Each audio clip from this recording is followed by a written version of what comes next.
Good morning, brothers and sisters. Have you shouted for joy yet? The Lord needs you, and you're very helpful.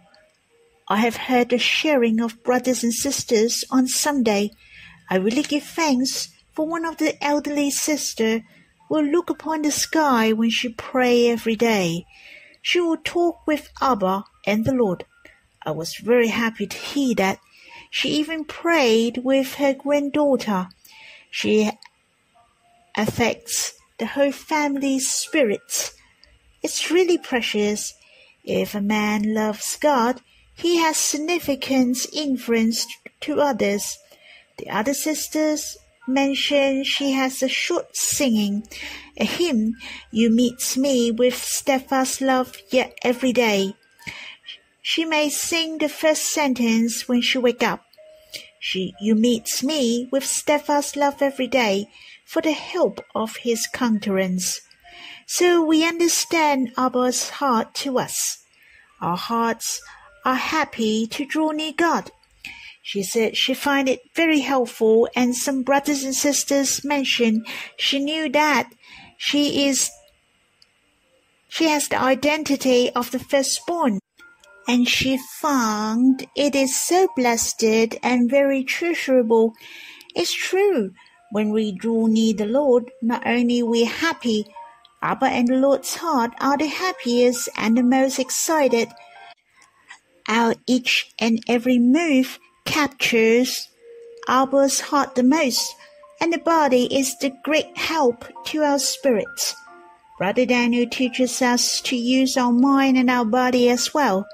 Some gesture can drive our spirits to focus on the Heavenly Lord. For example, to lift our hands to look upon the sky. The Bible also mentions these gestures are very good, for it helps you facing upwards. So it is easy for us to focus on the Lord in glory. Of course, we also have to focus on the Lord who dwells in our hearts, His words, His closeness, and His embrace. But when we pray, we're not praying to the Lord in our hearts, but the glorious Abba and the Lord in heaven. Our targets are in heaven. Therefore, it is good for us to raise our eyes and hands.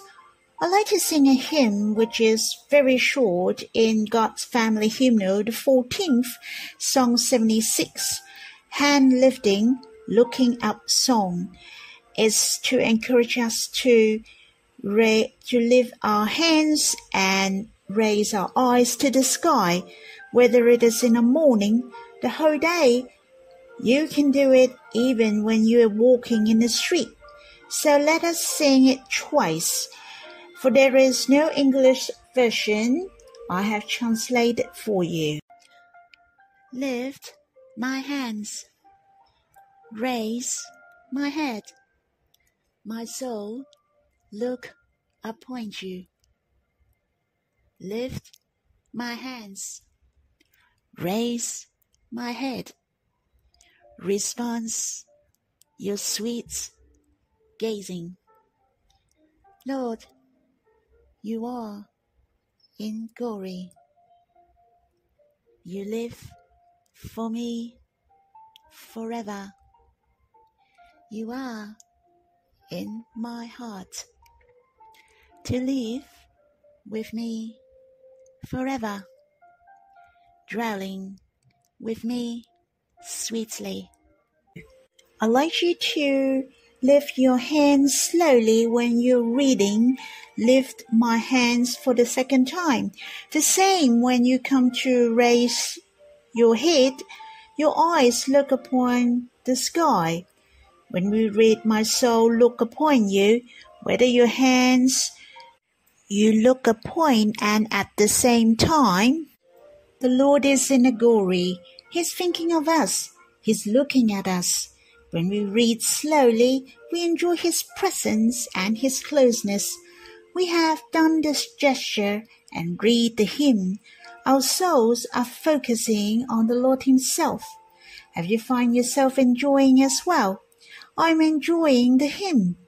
I find the Lord is so close to me. If this is the case, we shall lift our hands in raising our head as often as we can, so that our mind can focus the Lord more. To practice it every day, you will live gloriously, and our mind can often thinking of the Lord, watching over us and bless us. And that's make a difference. Lift my hands, raise my head. My soul, look upon you.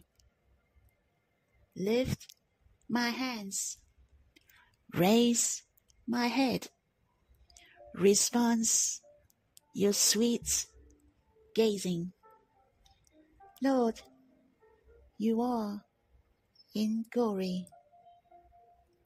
You live for me forever. You are in my heart to live with me forever, dwelling with me sweetly. The verses I'd like to share with you is in the Gospel according to John, chapter 12, verse 26.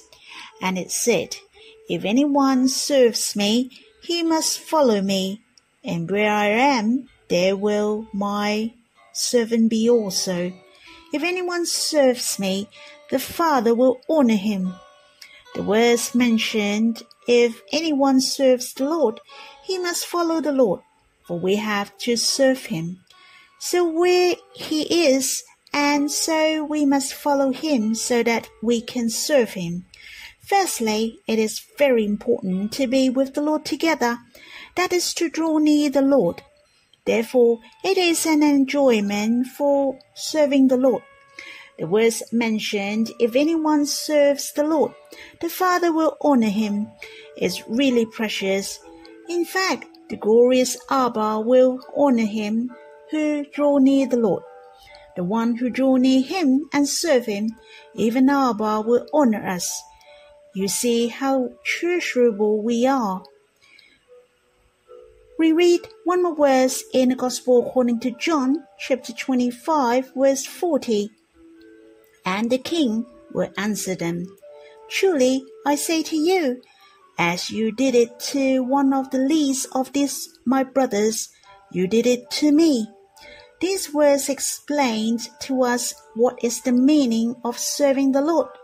One of the things is that if we serve one of the least of brothers, even we love or care for the youngest among the brethren, what we did for him, we did it to the Lord. Seems that the serving of love is sometimes the tiny matter, but it is not the big deal. But by doing this, in fact, we are serving the Lord. When we pray for the brothers and sisters, to love and care for the brothers and sisters, even a greeting on the telephone, do you know all these are serving the Lord? Therefore, Abba and the Lord will honor us. Since Abba will honor us, how we can respond to Abba? Without doubt, we shall honor Abba very much. Abba is worthy for us to honor. In the Gospel according to Matthew, chapter 15, verse 8, it says, "This people honors me with their lips, but their heart is far from me." The real honor is not by words only, but by our heart. The most important is our heart is close to God, but not far from God. It includes to be obedience to God, and this is the real respect. When we are respecting God from our heart, our lips will talk about the goodness of God, to preach His name, to glorify Him, to respond Him with our hearts and with our lips, but not just by words and without our heart. Brothers and sisters, we shall respect Abba every day, to honor Him most, to draw near Him and rely on Him with our hearts and obey Him. And this is the true respect, not just sing some hymns and that's it. On the other hand, the Bible also asks us to respect brothers and sisters. In the first letter to Thessalonians chapter 5, verse 13, and it said, "And to esteem them very highly in love because of their work. Be at peace among yourselves." Paul especially mentioned here some brothers and sisters whom labor a lot for us. We shall esteem them very highly in love and treasure them. Many brothers and sisters among us are very precious. They are so willing to give, whether in money or in time. But even more precious is that they care for brothers and sisters with their heart and mind. They love us and so willing to give. It is more precious than any material thing. We shall respect these brothers and sisters, and of course we shall respect each other. Besides respecting God and brothers and sisters, we shall respect the people around us. Whether the people you know or you don't know, we shall respect them from the bottom of our hearts. For every man is created by the image of God. Therefore, we have to respect every single one. We can glorify God most by doing this. It is a good testimony indeed. I'd like to tell you a story. It was about an experience of a man in Germany. It was around the evening time in winter. He waited for the bus as usual. There were 5 to 6 people ahead of him. They were queuing in order, silently. There was a man walking with a dog towards them from afar. As they were approaching, the dog was not the ordinary dog. It was a German shepherd and was a guide dog. This man was blind, and the guide dog walked slowly and leading this man to queue up at the bus stop. No one greeted this man. The first one who was queuing up closed his book silently and walked towards the end of the queue and lined up behind that blind man. The people in this queue followed that man and formed a new queue. The first one of this new queue was the blind man. Someone in the queue was smoking, but when he saw the guide dog, he then put off the cigarettes, for he didn't want to disturb the smelling sense of the guide dog. They finally got onto the bus. It was the peak hour for the traffic, and there were so many people. The driver received the blind man in a polite manner. The guide dog led the man onto the bus. Strange enough, the people in the cabin moved to the back naturally to give the space to the blind. The seated besides the driver was occupied initially. The man gave the seat to the blind for him to sit. The guide dog sat in the cabin quietly, and so was the people in the cabin, and no one went to pat on the dog. No one wanted to take a photo with the dog. There was a kid sat next to the blind man. The kid wanted to give some snack to the guide dog, but was stopped by his mum, and his mum said to the kid, "The guide dog is on duty at the moment. You cannot disturb him." When the kid heard that the guide dog was at work, then the kid withdrew his hand at once and left the guide dog alone. This blind man has reached the destination, and he said goodbye to the driver and got off the bus. And so was the guide dog. The bus has remained quiet. This man who worked in Germany was touched deeply by this scene. For what he has experienced was the speechless love. It was the speechless respect. Brothers and sisters, may we know well how to respect God, but at the same time to know well how to respect brothers and sisters and man, whether in what situation or in what condition. We respect and treasure him, for he is the one whom God loves. May the Lord bless us.